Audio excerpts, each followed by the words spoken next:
वित्त केले वित्ताविना शूद्र खचले आणि एवढे सारे अनर्थ एका अविद्येने केले असं सांगून या देशामध्ये ज्यांनी स्त्री शिक्षणाची सुरुवात केली ते महात्मा ज्योतिराव फुले, भारतरत्न बोधिसत्व डॉक्टर बाबासाहेब आंबेडकर या सर्वांना विनम्र अभिवादन करतो।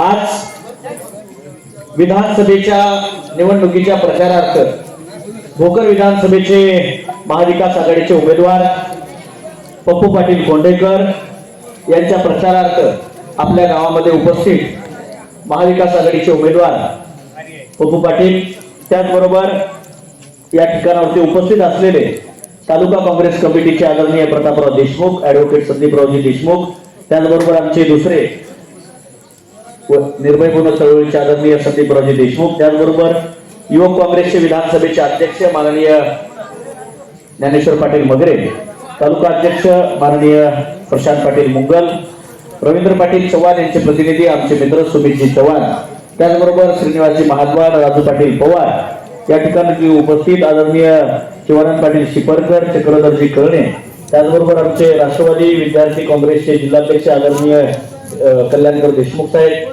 शंभू पवार, त्याचबरोबर आदरणीय किरकनजी, त्याचबरोबर या ठिकाणावरती उपस्थित मंचावरील सर्वच गावातील ज्येष्ठ नागरिक आदरणीय आमचे बालाजीरावजी नागेलीकर, गणपतरावजी नागेलीकर आणि आमच्या सोबत उपस्थित असलेले सर्व महाविकास आघाडीचे पदाधिकारी आणि नागेली गावातील एवढ्या मोठ्या संख्येनं उपस्थित असलेले सर्व माता भगिनी, तरुण मित्रमंडळी आणि ज्येष्ठ मार्गदर्शक मायबापू, विधानसभेच्या निवडणुकीचं बिगुल वाजलेलं आहे आणि प्रचाराच्या दोनही बाजूला फेऱ्या झाडल्या जात आहेत।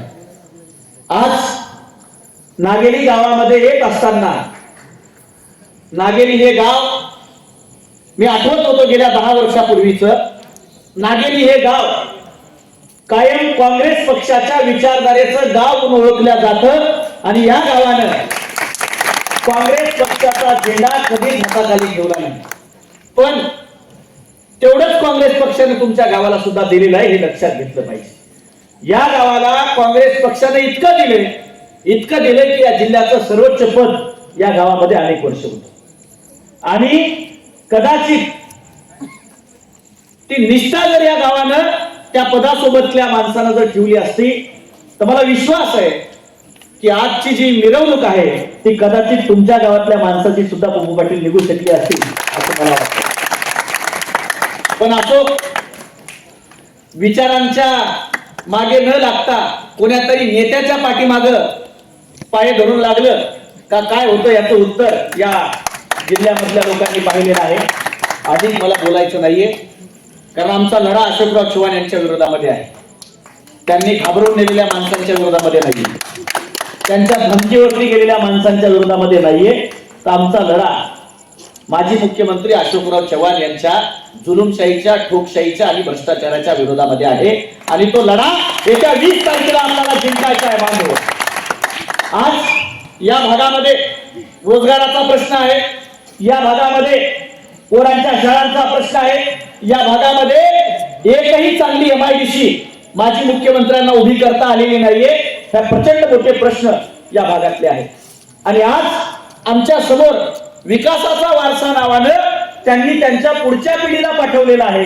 त्या पुढच्या पिढीला या नागिनीतले किती प्रश्न माहिती आहेत, या नागिनीमध्ये कोणती माणसं राहतात, त्यांचे कोणत्या अडचणी आहेत, त्यांचे प्रश्न कोणते आहेत, त्यांच्या शेतामध्ये काय पिकतं यातलं नेमकं काय माहिती आहे, शून्य माहिती आहे। तुमच्या आमच्या दुःखाचं काहीच घेणं देणं नाहीये। आज कापूस उत्पादक शेतकऱ्यांचे काय प्रश्न आहेत? कापूस 2013 साली 7,500 रुपये भाव होता, आता काय भाव आहे कापसाला? 6,000 रुपये भाव आहे।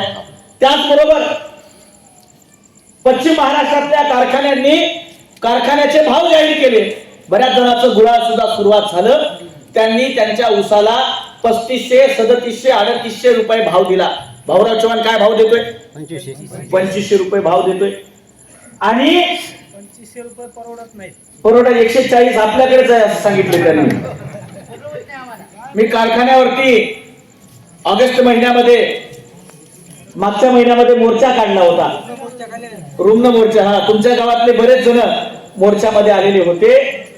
त्यावेळेला ही एकच मागणी मी त्या ठिकाणावरती केलेली होती आपल्या सगळ्यांच्या समोर, की उसाला 3.5 देऊ नका, आम्हाला 3200 तरी भाव द्या.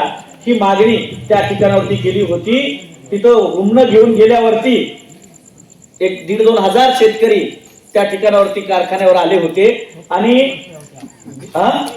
छत्री घेऊन बसल्या होत्या, बरोबर आहे बघा. छत्री घेऊन, फारी घेऊन भाषण चालूच होतं.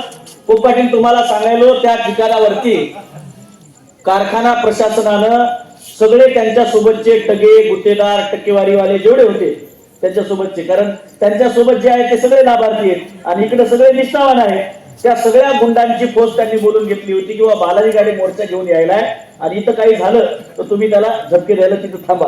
आणि 180 ते 200 पोलीसवाले, QRT, दंगल नियंत्रक पथक, कशासाठी? कारखान्यात येणाऱ्या सभासदांसाठी. आणि म्हणून मला इतकंच सांगायचंय की या भागातल्या नेमक्या कोणत्या लोकांच्या हिताचं काम माजी मुख्यमंत्र्यांनी केले त्याचं उत्तर इथं समोर येऊन त्यांनी दिलं पाहिजे. हा कारखाना कुणाच्या बापाच्या घरची जागीर नाहीये, त्या कारखान्याचे मालक आपण आहोत. आपल्या बाबतीचा कारखाना आहे. तुमच्या माझ्या बाप दाद्यांनी 1-1 रुपया दिला आणि त्यानंतर भाऊराव चव्हाण कारखाना उभा राहिलेला आहे. तो कुणाच्या बापाच्या घरची जागीर नाहीये.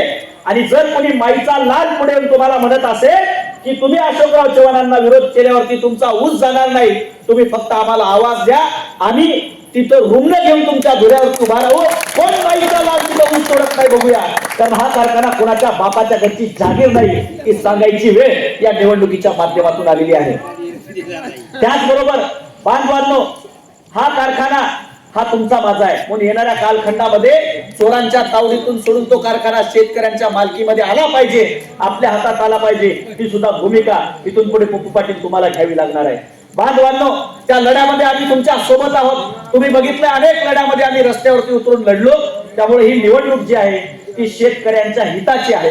आज सोयाबीनला भाव नाहीये, कापसाला भाव नाहीये, उसाला भाव नाहीये आणि दुसरीकडे कोरांच्या हाताला काम नाही. आणि 2013 साली कापूस 7,500 होता, आता 7,500-8,000 हजार आहे.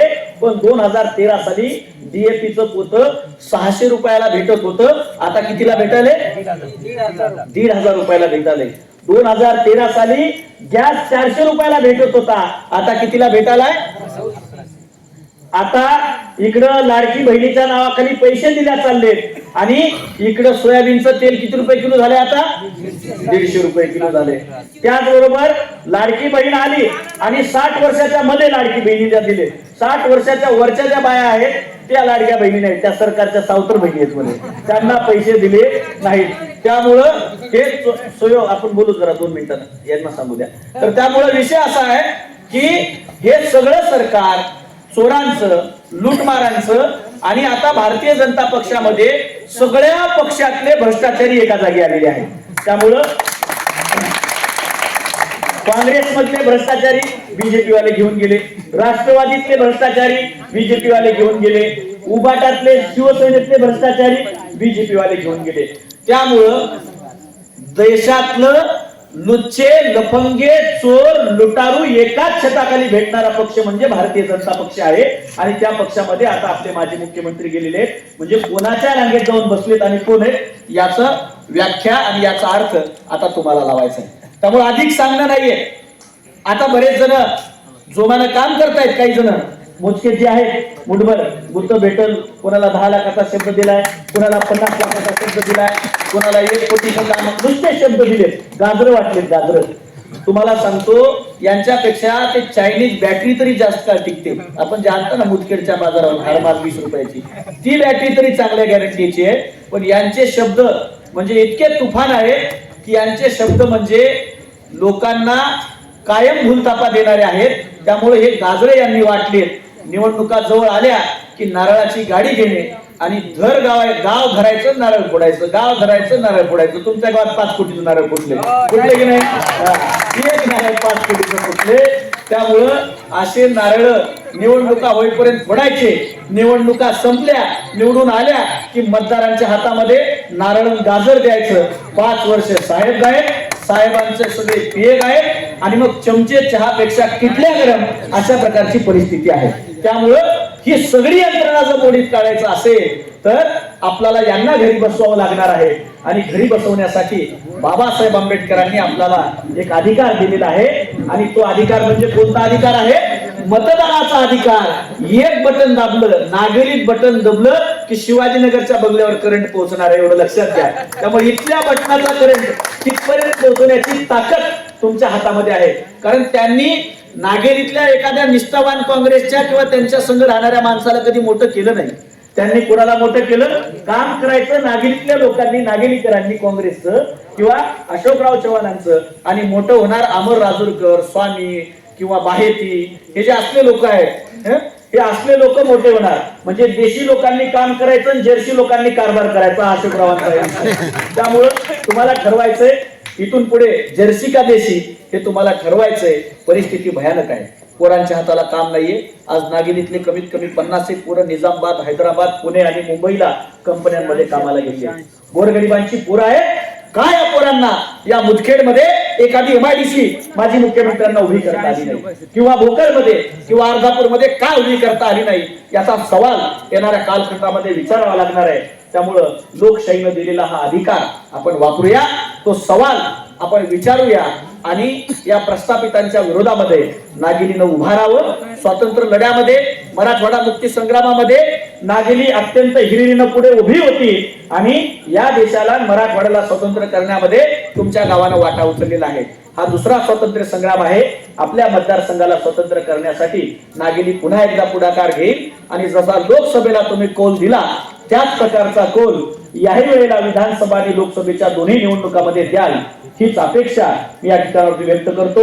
आपल्या गावातील आदरणीय दादाराव पाटील असतील, गणपतराव असतील, बालाजीरावजी नागेलीकर असतील, ते खांद्याला खांदा लावून आमच्या सोबत सातत्याने काम करत आहेत. त्यामुळं पुनश्च एकदा विनंती करतो, येत्या 20 तारखेला मोठ्या बहुसंख्येनं पंजा या निशाणीवरती आपण मतदान करावं ही माय माऊल्यांना आणि सर्व नागरिकांना विनंती करतो. आम्ही थांबतो. धन्यवाद. जय हिंद, जय महाराष्ट्र.